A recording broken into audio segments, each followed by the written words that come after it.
오늘의 첫 번째 코너 프레스룸의 온다입니다. 오늘 저희 프레스룸을 찾아주신 분, 이재명 대표의 최측근, 또 이재명계 좌장이란 말이 항상 이름 앞에 붙는 분입니다. 민주당 정성호 의원님 모셨습니다. 안녕하세요. 네, 안녕하십니까. 반갑습니다. 네, 고맙습니다. 네, 이게 비가 추적추적 오는데 또 충무로까지 와주셨습니다. 제가 이재명계 좌장이란 말이 항상 앞에 붙는다고 말씀을 드렸는데 문득 든 생각이 이재명계는 당 안에 몇 명이나 있는 걸까요? 저는 모두 이재명계가 없다고 저는 생각합니다. 없다. 네네. 뭐 계 또는 뭐 계파라고 하면은 어떤 뭐 정치적 이념이나 노선을 함께 하고 네. 그 선택과 판단과 또 행동을 같이 해야 되는데 네네. 이재명 의원이 뭐 네. 국회 들어온 지도 얼마 안 됐고 네. 다만 그가 성남시장 경기도지사 또 대선 후보 때까지 보여줬던 뭐 추진력이라든가 그의 유능함, 그의 능력을 좀 인정해서 네. 그를 도와주려고 하는 사람들 몇 분들이 자발적으로 모였던 거지. 네. 이재명 뭐 의원 스스로가 그럼 여기서 어떤 도와주려고 모인 사람들은 정 의원님 포함해서 이재명 걔는 아니에요. 네, 소위 말하면 처음에 뭐 언론에서 7인회라고 불렀는데 네네. 한 7, 8명 됐었고요. 네. 지금은 어쨌든 이재명 우리 의원의 어떤 추진력이라든가 능력을 인정하고 함께하겠다고 적극적으로 나선 의원들이 좀 꽤 되는 편이죠. 그 되면. 네네. 예전에 7명보다는 좀 많다라고 네, 좀 볼 수 들었습니다. 있겠네요. 네, 아니 근데 저는 이재명 당 대표가 탄생을 했습니다. 네네네. 근데 결과가 최종 나오고 제일 먼저 하신 게 네. 백의종군을 선언을 하시고 지금 유력한 사무총장 뭐 후보로 막 거론이 됐었었는데 아니 아쉽지 않으셨을까요? 아니 그 뭐 저라고 욕심이 없겠습니까? 다 국회의원들 다 그런 뭐 당직 욕심이라든가 아니, 사무총장은 뭐 자리 또 욕심 다 실세죠. 있는데요. 네. 말씀하신 것처럼 네. 제가 이재명계의 좌장이다 또는 이재명의 최측근이다.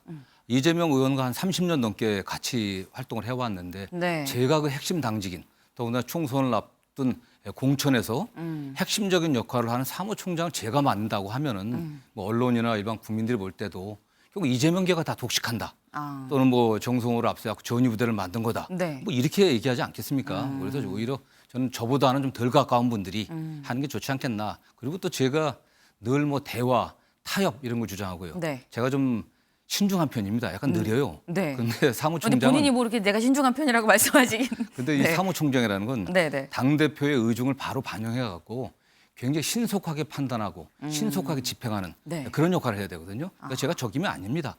또 더 능력 있는 분들이 계시기 때문에. 겸손한 말씀을. 네. 아니 좀 궁금한 게 언제 사실 이재명 당대표는 뭐 거의 초반부터 약간 확실시되는 면이 네네. 있었어요. 표차가 너무 컸기 네네. 때문에 언제부터 백의종군 생각하신 거예요? 저는 늘 이재명 후보가 2017년도에 처음 대선 나왔을 때 네, 제가 총괄 선대본부장을 맡았고 그 외에 또 경기도지사 선거 때도 제가 핵심적인 역할을 네, 맡았고 네. 지난 대선 때, 경선 때, 또 대선 본선 때 역할을 맡았지만은 네.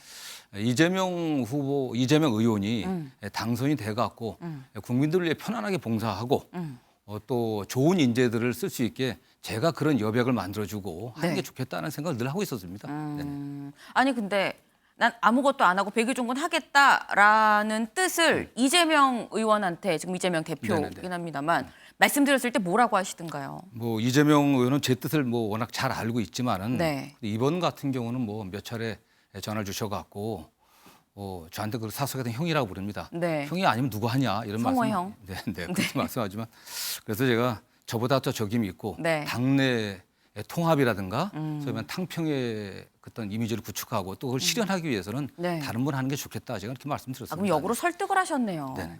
그렇군요. 아니, 정 의원님 말고 혹시 다른 아까 뭐 7명보다 지금 뭐 이재명계가 좀 더 많아진 것 네네. 같다라고 말씀을 네, 주셨는데 그렇습니다. 네. 다른 의원님들도 약간 이 선으로 후퇴하는 게 낫다고 근데 보시는지. 뭐 30년 넘게 저는 가까이 지냈던 사람이고 네. 대부분 소위 말하면 7인회라고 했던 몇몇 가까운 의원들은 뭐 2017년도부터 네. 이재명 의원과 가까웠고 대부분의 의원들은 이재명 의원과 뭐 한 2, 3년도 안 되질 않습니다. 한 1, 2년이기 때문에 네. 뭐그 안에서 좀 경륜이 있고 또 경험 있고 또 역량 있는 그런 분들 하시면 뭐 선택하면 될 거라고 생각하고 있고요.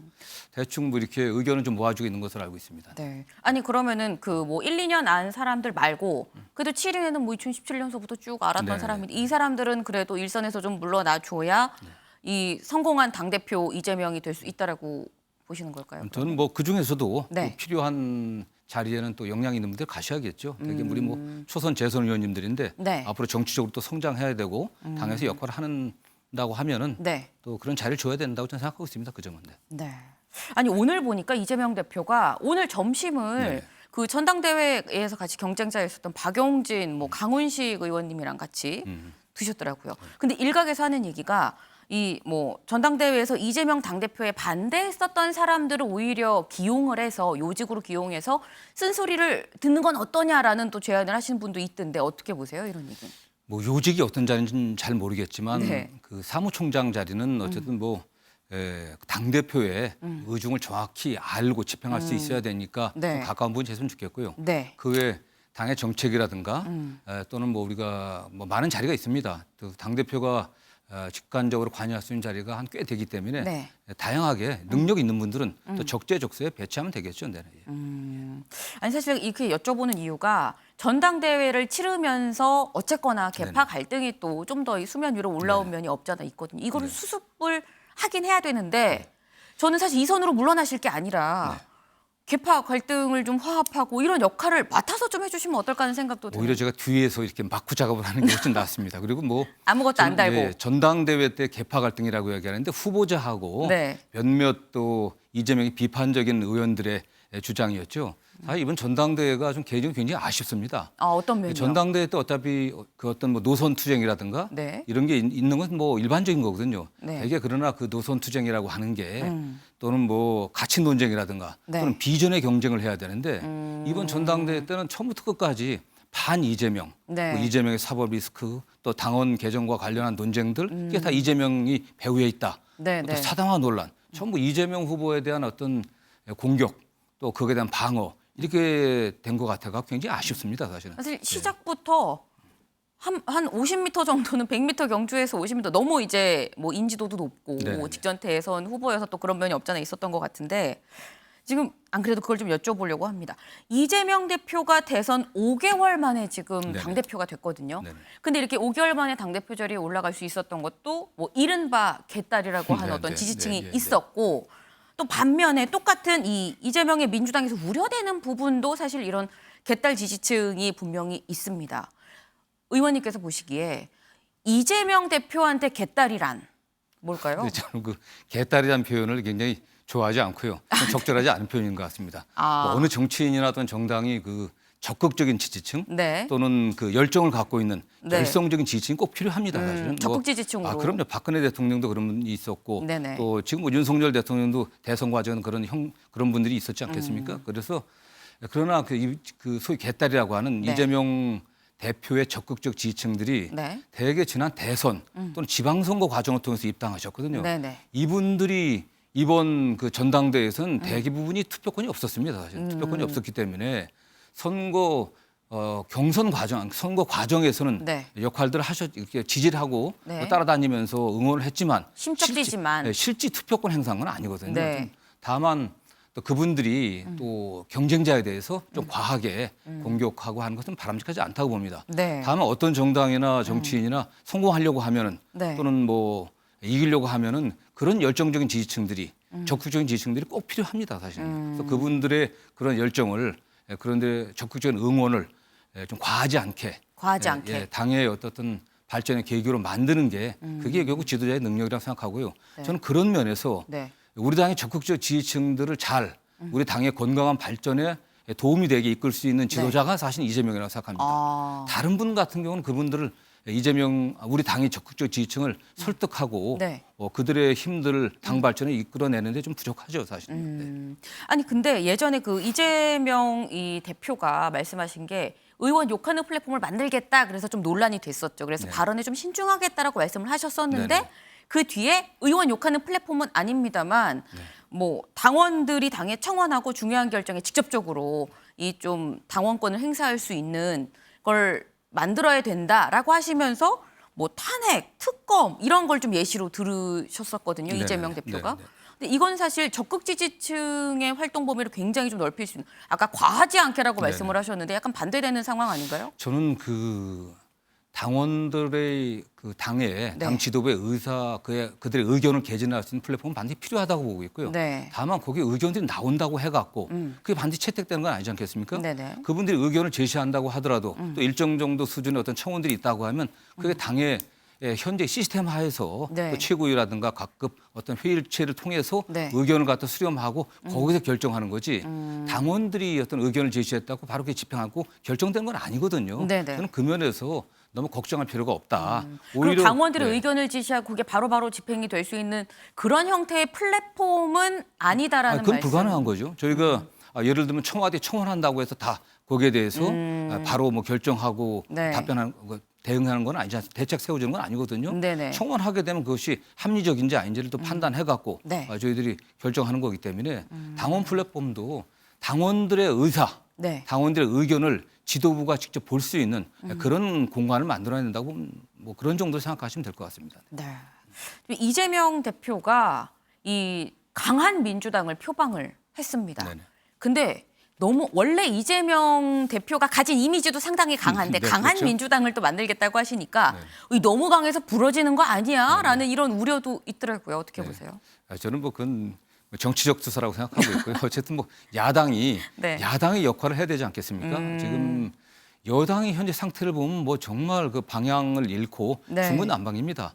정권 잡은 여당이 당 대표를 좀 쫓아내려고 당원 당규까지 바꾸겠다고 그런 상황이 아니겠습니까? 네. 민생은 뭐 파탄 지경 이루고 있고 뭐 고물가, 고금리, 고환율 굉장히 심각한 상황입니다. 이럴 때 야당이 진짜 단합해 갖고 네. 또 단결해서 적절하게 비판을 하고 또 대안을 제시해야 되지 않겠습니까? 그런 의미의 강한 야당이라고 생각하면 될 것 같습니다. 네. 지금 아까 뭐 이번 전당대회의 아쉬운 점을 말씀을 하시면서 사법 리스크를 자꾸 다른 후보들이 제기를 했다라고 말씀을 네네. 주셨어요. 근데 지금 현재 이 진행되고 있는 경찰 수사나 이런 걸 보게 되면은 당대표 임기 중에 사법 리스크가 어쨌거나 현실화될 가능성이 꽤 돼 보이거든요. 어떻게 보십니까?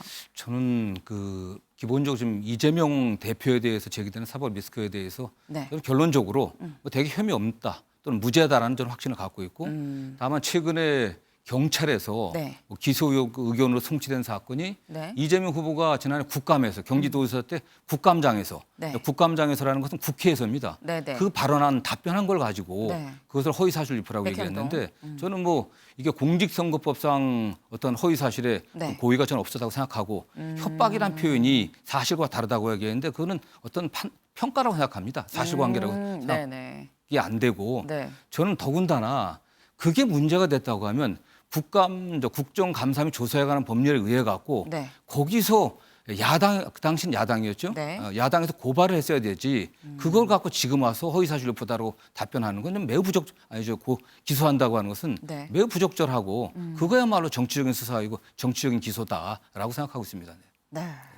정치적인 수사고 정치적인 기소다라고 말씀 주셨는데 마지막으로 딱 하나. 이재명의 친구 정성호만 할 수 있는 이재명 대표한테 하는 조언. 제가 뭐 늘 입에 달고 사는 게 네. 차분하게 해라. 아. 그리고 이야기를 많이 들어라. 혹시 그런 얘기를. 호칭은 어떻게 하실까요? 제명하라고 하실까요? 저는 그냥 뭐 저는 뭐 이 의원, 이 후보, 이 대표 이렇게 성호 얘기를 하죠. 형이라고 하는데 이 대표라고 하세요? 전에가 그 여러 뭐 공적인 데서 네. 이재명 그래갖고 제가 경고를 받았습니다. 다른 의원들에게. 네.